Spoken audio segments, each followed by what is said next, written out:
In the winter of 1848, Europe was fracturing.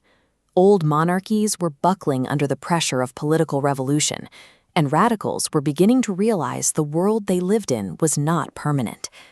When Karl Marx and Friedrich Engels published the Communist Manifesto that February, they weren't writing a calm academic essay. To the ruling class, communism was an active political threat. Economists like Adam Smith viewed capitalism as a marketplace where free individuals exchanged goods for mutual benefit. Marx saw a different architecture. He viewed it as a social arrangement built around ownership and control, where one class's profit depended on another's subordination.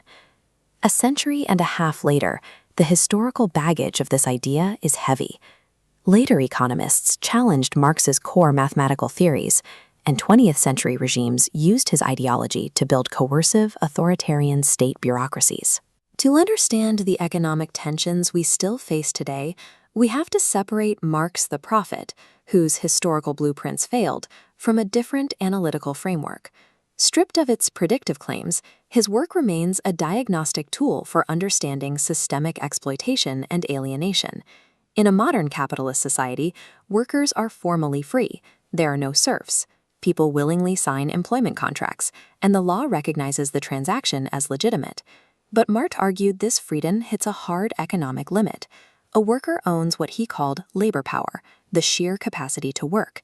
They do not own the factory, the machines, or the land.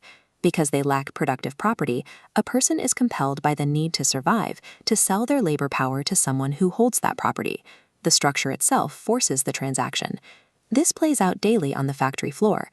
The person operating the loom doesn't own the raw materials, the machine, or the finished product. Capital is a social power. While it takes the physical form of buildings or tools, its primary function is to organize ownership so that one group can command the labor of another. It is a structural architecture that provides the absolute legal right for one person to direct the activity of many. This is Marx's theory of exploitation. He didn't think this required obvious cruelty or malicious bosses. The math of the system dictates it.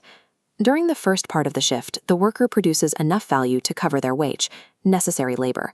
But work continues. Value produced through the rest of the day is surplus labor, staying with the owner as profit and capital accumulation.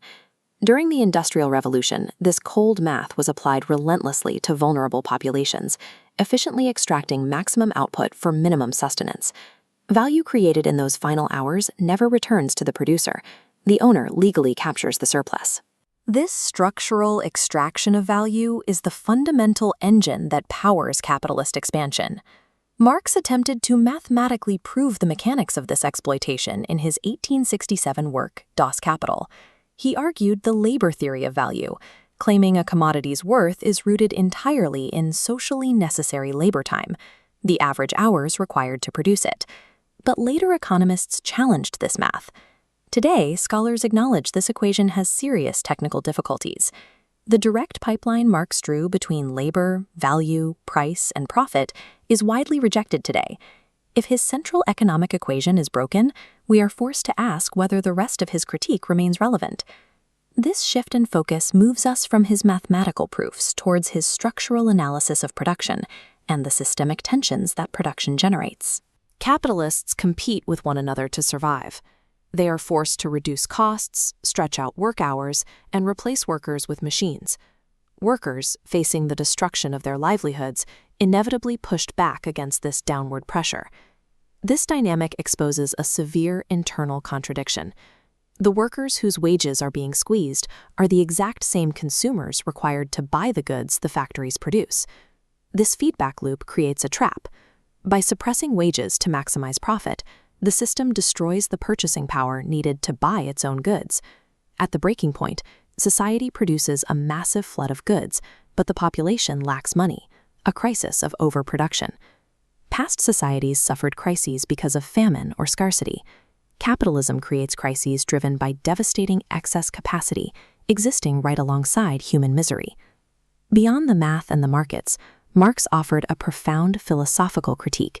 He called it alienation. Alienation is the unnatural separation of things that should belong together. He argued that capitalism severs human beings in 4 specific ways: workers are isolated from the products they make. They are stripped of control over the labor process. They are separated from each other, and ultimately they are disconnected from their own human potential. Work should be a field of creativity and self-development. Instead, it becomes a rigid, mechanical burden imposed from the outside. This is why paying a worker more money doesn't solve the core problem. This is a theory of human degradation. It suggests even in a world of high wages, the internal life of the worker remains fragmented and deeply controlled, estranged from the very activity that defines their time. This brings us back to Marx the prophet. He predicted that advanced, highly industrialized capitalist societies were the necessary precursors to a communist revolution. That prediction did not unfold as expected. The major communist revolutions erupted in largely agrarian, non-advanced societies like Russia. Marx underestimated capitalism's ability to adapt.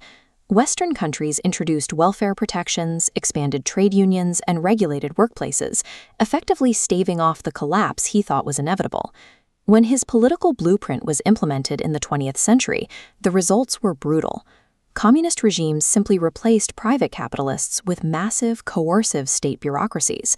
The state controlled all property and production targets. These command economies generated severe inefficiency, elevated new ruling elites, and created new forms of alienation. Ultimately, these state-run projects collapsed under the weight of their own rigid contradictions. The failure of the regimes built on his name does not erase the accuracy of his original critique of capitalist relations. Capitalism is a dual reality. It is simultaneously the greatest engine for innovation and rising living standards in human history, and a structural machine for instability and domination. Economics is more than math or the exchange of goods. Every market, every factory, and every wage is ultimately a relationship of human power. Marx left the practical design of a post-capitalist society dangerously vague, and that failure to design a functional alternative led to historical tragedy. He leaves us with a question that remains entirely unresolved.